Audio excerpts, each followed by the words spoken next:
नमस्कार साथियों, मैं रणवीर सिंह आप सभी का आपके अपने परिवार ITI अड्डा 24/7 के इस YouTube चैनल पर आप सभी का हार्दिक स्वागत करता हूं। साथियों, बिहार तकनीकी सेवा आयोग की वैकेंसी आई हुई है और अगर आपने CTI किया है तो आपके लिए एक बेहतरीन मौका है और आपको ITI में गवर्नमेंट टीचर बनने का एक बेहतरीन मौका है, क्योंकि यहाँ की जो वैकेंसी अभी हमने कुछ देर पहले ही आपको लोग एक बार बताया था कि यह वैकेंसी आने वाली है और वह वैकेंसी निकल कर बाहर आ भी चुकी है। बिहार इंस्ट्रक्चर की वैकेंसी आ चुकी है। तो साथियों, इसमें क्वालिफ़िकेशन क्या क्या मांगा गया है आप देख सकते हैं कि देखिए, बिहार तकनीकी सेवा आयोग विज्ञापन संख्या 22/2023 है और व्यवसाय अनुदेशक इलेक्ट्रीशियन किसके लिए भैया है? ये है इलेक्ट्रीशियन के पद पर नियमित नियुक्ति। किसके लिए है? इलेक्ट्रीशियन के पद पर नियमित नियुक्ति कितनी है? तो ये आपकी जो फॉर्म जो फिलअप डेट है वो 4/7/2023 से चल रही है और दिनांक 3/8/2023 तक ऑनलाइन आवेदन आमंत्रित किए जाते हैं। यानी कि आपका फॉर्म फिलअप की डेट स्टार्ट हो चुकी है 4 तारीख से और 3/8/2023 तक चल रही है। इसमें इन्होंने क्या क्या मांगा है, आइए हम इसकी बात करते हैं। देखिए, इन्होंने पदनाम लिखा है व्यवसाय अनुदेशक इलेक्ट्रीशियन और वेतनमान जो है इन्होंने ग्रेड पे रखा 4200, यानी कि टीचर जो प्राथमिक विद्यालय के टीचर की जितनी सैलरी होती है उतना उन्होंने बेस रखा है। शैक्षणिक आवर्ता में व्यवसाय राष्ट्रीय शिक्षा प्रमाण पत्र, राष्ट्रीय व्यवसाय प्रमाण पत्र होना चाहिए। बिल्कुल सही बात है, इलेक्ट्रीशियन का आपके पास सर्टिफिकेट होना चाहिए। और साथ में अनुभव उन्होंने लिखा है कि राज्य सरकार, भारत सरकार उससे मान्यता प्राप्त किसी भी उद्योग संस्थान से संबंधित क्षेत्र में काम करने या किसी संगत तकनीकी अध्यापक के रूप में प्रशिक्षक न्यूनतम 3 वर्ष का अनुभव हो। यानी कि अगर आपने कहीं भी 3 साल का आपने पढ़ा है या फिर न्यूनतम 3 वर्ष का अगर आपके पास अनुभव है तो आपकी वैलिड है। यानी आपने कहीं टीचिंग किया हो या फिर आपने किसी ITI कॉलेज, प्राइवेट लोग पढ़ाते हैं ना, तो अगर आपने वहाँ से पढ़ा है तब भी आपके लिए यह एलिजिबल है। फिर कह रहा भाई, प्रशिक्षण शिक्षण देने के लिए अधिमान अर्हता जो है यह आपका CITS का 1 वर्षीय प्रमाण पत्र भी होना जरूरी है ना। तो इसके बाद यानी कि आपने ITI किया, साथ ही साथ में आपको CITS का 1 साल का जो वैलिड है वो भी मान है।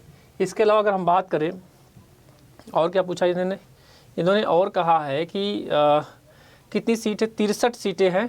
कोटिवार की कुल 63 है। आर्थिक रूप से कमज़ोर वर्ग के लिए 16 है। अनुसूचित जाति के लिए 27 है ना। सबका इन्होंने डाटा रख दिया है कितनी कितनी वैकेंट है। टोटल 153 सीट है। कितनी है भाई? 153 सीट है। और महिलाओं के लिए 35% अलग से आरक्षण दिया इन्होंने 49 सीटों के लिए। कितना दिया है? 49 सीटों के लिए। और टोटल जो वैकेंसी नंबर आप बात करें तो लगभग मान के चलिए कि आपकी 200 प्लस वैकेंसीज हैं आपके ITI के लिए। और इसमें और क्या क्या चीज़ें हैं आइए दिखाते हैं आपको। और इसके अलावा आपका, हाँ ये देखिए, आयु सीमा की बात करते हैं। 37 वर्ष तक इन्होंने मांगा है कि आपकी एज कितनी होनी चाहिए। आयु सीमा जो होनी चाहिए वो 37 ईयर्स कितनी होनी चाहिए। जनरल के लिए 37 वर्ष और आरक्षित महिला के लिए 40 वर्ष है। ठीक है, अगर आप महिला में हैं जनरल कैटेगरी में तो आपके लिए 40 वर्ष का वैलिडिटी है। पिछड़ा वर्ग के लिए 40 है और अनुसूचित जाति अनुसूचित महिला के लिए 42 वर्ष है। ठीक है, तो भैया आप लोगों के लिए बेहतरीन मौका है, फॉर्म फिलअप कर दीजिए, है ना। अगर आपने ITI किया है और अगर ITI में टीचर बनने का एक आपके सामने एक सुनहरा मौका दिखाई दे रहा है ना। अब देख लीजिए, परीक्षा की मैं बात करूँ तो देखिए, प्रथम चरण परीक्षा होगी लिखित परीक्षा और सभी प्रश्न वस्तुनिष्ठ प्रकार के बहुकल्पिक होंगे। 2 घंटे की अवधि होगी, 100 नंबर का होगा। ठीक है, ये तो उन्होंने पाठ्यक्रम बता दिया। प्रश्न में कुल 100 प्रश्न होंगे जिसमें 80 प्रश्न कार्य क्षेत्र ज्ञान एवं 20 प्रश्न समान अध्ययन के विषय के होंगे। यानी कि अगर आपको बात किया जाए तो 80 नंबर आपका टेक्निकल आएगा प्योर और 20 नंबर आपका जनरल केवल आएगा। और ये पेपर आपका होगा कंप्यूटर बेस्ड टेस्ट के माध्यम से आयोजित किया जाएगा। ठीक है, किससे किया जाएगा? कंप्यूटर में माध्यम से आपको आयोजित किया जाएगा। और गलत होने पर 0.25 की त्रुटि भी है, यानी कि आपको 0.25 अंक काटा भी जाएगा। ठीक है, और नॉर्मलाइजेशन प्रक्रिया बनाते हुए परीक्षा को घोषणा किया जाएगा। ठीक है, इसके अलावा इन्होंने बताया है कि कितने कितने नंबर आप समान वर्ग है तो कितने परसेंटेज चाहिए। 40 नंबर और पिछड़ा वर्ग है तो 36.5 है और अनुसूचित के लिए 34% है, उम्मीदवार के लिए 32%। तो सबके लिए इन्होंने दिया है अपना अपना।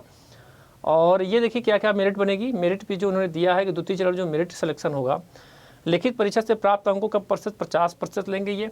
ठीक है, 50% तो मेरिट से ले लेंगे। कहाँ से उठाएंगे? आपने जो पेपर दिया उससे। और उसके बाद 20 अंक उठाएंगे आपका जो प्रमाण पत्र है, यानी जो ITI है आपने जितना परसेंटेज पाया उसका 20 अंक, ठीक है। फिर उसके बाद कहा कि SITC से जो 30% प्रत्येक है ना, CITS से 30% लेंगे, ठीक है। 30 अंक CITS से लेंगे और 20 अंक लेंगे कहाँ से, राष्ट्रीय व्यवस्था प्रमाण पत्र यानी जो आपके ITI से। इसके अलावा ये कह रहे हैं कि हम श्रम संसाधन विभाग के अंतर्गत किसी अनुदेशक के पद पर संविदा पे जो कार्य कर रहे हैं उनको 25 अंक का ये आरक्षण भी देंगे, ठीक है। टोटल 125 अंक का होगा और हमको लग रहा है आई थिंक इसी पे ही ये मेरिट भी बनाएंगे और इसी पे आपका सिलेक्शन भी देंगे, है ना। तो भैया ये चीज़ें आपको थी, हमने कहा भाई आपके सामने बता दिया जाए।